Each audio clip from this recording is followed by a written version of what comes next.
ఇంటింటికి తెలుగుదేశం కార్యక్రమం కరప గ్రామంలో అత్యంత ఉత్సాహభరిత వాతావరణంలో ఘనంగా నిర్వహించారు.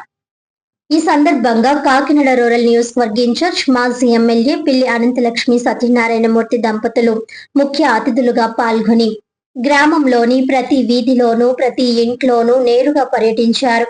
స్థానిక ప్రజలతో ఎంతో ఆప్యాయంగా ముచ్చటిస్తూ కూటమి ప్రభుత్వం అధికారంలోకి వచ్చిన నాటి నుండి అమలు చేస్తున్న ప్రజా సంక్షేమ పథకాలు, మౌలిక వసతుల అభివృద్ధి కార్యక్రమాలను గురించి వివరించారు. ఈ సందర్భంగా ప్రభుత్వం ప్రతిష్టాత్మకంగా అమలు చేస్తున్న సూపర్ 6 హామీల అమలు తీరును ప్రతి ఒక్కరికి కరపత్రాల ద్వారా పంపిణీ చేస్తూ పథకాల లబ్ధి గురించి క్షుణ్ణంగా అవగాహన కల్పించారు.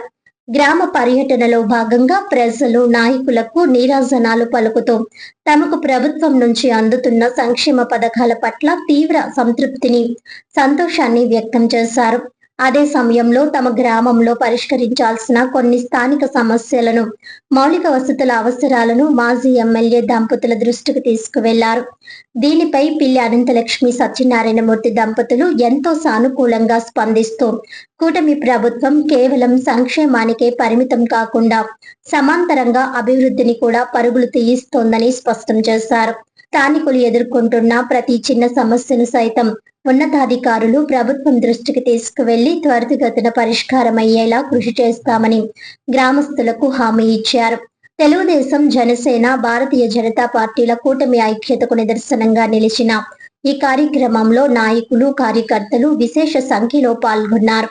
మాజీ మంత్రి చిక్కాల రామచంద్రరావు, టీడీపీ కాకినాడ పార్లమెంట్ ఉపాధ్యక్షులు Chundru Venkanna Raya Chowdary, Kakinada parliament organising secretary Devu Venkanna, మాజీ జడ్పీటీసీలు నురుకుర్తి వెంకటేశ్వరరావు, బొంగా సింహాద్రి, రాష్ట్ర సెటిబుల్స్ corporation director doctor Chappidi Venkateswararao, cluster incharge Madduri Swamy, Cheepurupalli జయేంద్రబాబులతో పాటు కూటమి ముఖ్య నాయకులు భోగిరెడ్డి కొండలరావు, యాళ్ల పండు, పేకేటి దుర్గా ప్రసాద్, గొర్రెల వెంకటరమణమూర్తి, కాకర్ల బుజ్జిబాబు, పంపన కన్నారావు, ఇట్రా ఎమాన్యుయల్ తదితరులు పాల్గొన్నారు. కాకినాడ నియోజకవర్గం కరప మండలం హెడ్ క్వార్టర్లో మేము ఇవాళ సమస్యల గురించి మేము కూటమి ప్రభుత్వం అందరం కూడా కలిపి తిరుగుతున్నాం.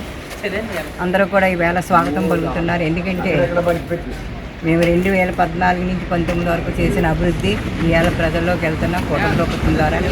అందరూ కూడా ఈవేళ అన్ని సమస్యలు కూడా మాకు ఎక్కడ కూడా సమస్యలు రావట్లేదు. ఇదే ఒక సమస్య మహిళలందరూ కూడా మంచిగా రావట్లేదని చెప్తున్నారు. దాన్ని మేము దృష్టిలో పెట్టి ఎమ్మెల్యే గారిని దృష్టిలో పెట్టి ఇంకా తొందరగా అన్ని గ్రామాలకు మంచిగా ఇవ్వడానికి ఎమ్మెల్యే గారు మేము కృషి చేస్తాం. ఏదైనా ప్రభుత్వం జనసేన ఉద్యోగులు కూడా కలిపి పోరాడుతున్నాం. అందరూ కూడా ఈవేళ ఎక్కడ కూడా సమస్య లేవు. ఎందుకంటే మేము చేసిన పనులు, అభివృద్ధి పనులు కూడా మాకు తోడుగా ఉండి మమ్మల్ని ముందుకు నడిపిస్తున్నారు. అలాగే ఇప్పుడు కూడా మేము మహిళలకు అందరికీ కూడా గ్యాస్ ఇవ్వడం జరిగింది. అలాగే ఫ్రీ బస్సు ఇచ్చాం. తల్లికి వందనం పిల్లలకి అందరికీ కూడా ఎంతమంది పిల్లలు ఉంటే అంతమందికి కూడా డబ్బులు పడ్డాయని ప్రతి మహిళకు, ప్రతి సోదరుడు కూడా చెప్తున్నారు. అన్ని విధాలు అన్నీ కూడా ముందుకు చేస్తున్నారు కూటమి ప్రభుత్వం. ఇంకా వాళ్ళ సమస్యలు ఏమన్నా ఉంటే ఇళ్ల స్థలాలు ఒకటి చెప్తున్నారు, ఇల్లు లోన్ ఒకటి కావాలంటున్నారు, కొత్త పెన్షన్ రాలేదంటున్నారు. వచ్చే నెల నుంచి కొత్త పెన్షన్ కూడా రిలీజ్ చేస్తారు.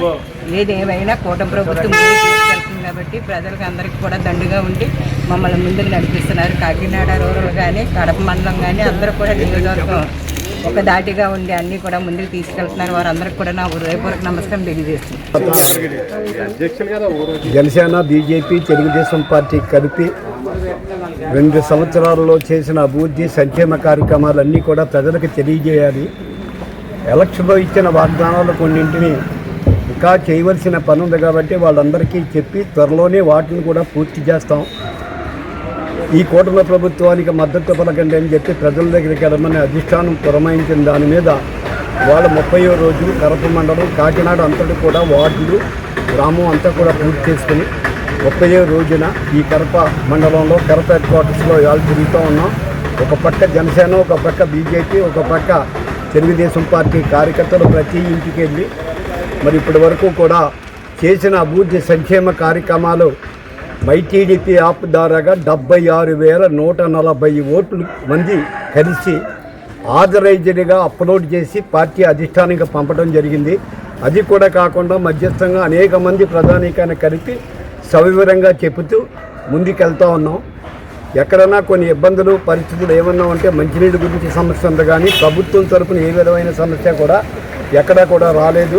ఇవ్వాల్సిన పెన్షన్లన్నీ కూడా త్వరలోనే రేపు వచ్చే నెలలో ఇవ్వడానికి ప్రయత్నం చేస్తామని చెప్పి అందరికీ కూడా చెప్తున్నాం. మంచినీళ్ళు కూడా స్థానిక శాసనసభ్యులతోటి నిన్న ఫిర్యాదు చేయటం, రాత్రి వేడంగి వెళ్ళటం, వేడంగిలో కూడా దాన్ని పరిశూ చేసే దిశగా వాళ్ళందరూ కూడా ప్రయత్నం చేస్తున్నారు. అలా కాకుండా 2-3 రోజుల్లో మళ్ళీ ఎమ్మెల్యే గారి దృష్టికి తీసుకెళ్ళి పూర్తి స్థాయిలో మంచినీళ్ళు ఈ 4 స్కీములు తోరంగి, పండూరు, వేడంగి, కరప ఈ 4 స్కీములు ప్లస్ మున్సిపాలిటీ ద్వారాగా ప్రతి వాళ్ళకి ప్యూరిఫైడ్ వాటర్ ఇచ్చే విధంగా చర్య తీసుకుంటాం. ఇది ఒక పథకం ప్రకారంగానే దీన్ని నెగ్లెక్ట్ చేసి మంచినీళ్ళు ఇవ్వటం లేదేమో అని ఒక ఆలోచన మా కార్యకర్తలకు అందరికీ వేధిస్తూ ఉంది. ఆ వేధింపు రాకుండా ప్రభుత్వం యొక్క నిరంకుశ అధికారుల యొక్క నిరంకుశ వైఖరిని ఎండగట్టి తప్పనిసరిగా ఎమ్మెల్యే దగ్గర కూర్చోబెట్టుకుని దాన్ని ప్రచారం చేస్తాం. ఏది ఏమైనా ఊళ్ళోకి మీ దగ్గరకు వచ్చినప్పుడు ప్రతి మహిళ, ప్రతి పౌరుడు మీ యొక్క అభియోగాలు మాకు చెప్పినప్పుడు అది ప్రభుత్వం తీసుకెళ్ళి రాబో కాలంలో చేయటానికి మా వంతు మేము ప్రయత్నం చేస్తాం. ఏది ఏమైనా కూటమి ప్రభుత్వం ప్రజల చెంత నుండి ప్రజలకు సేవ చేశారని దృక్పథంతో పనిచేస్తున్నారు. కాబట్టి మీరందరూ మమ్మల్ని ఆశ్చర్యించవలసిందిగా కోరి ప్రార్థిస్తూ ఉన్నాం.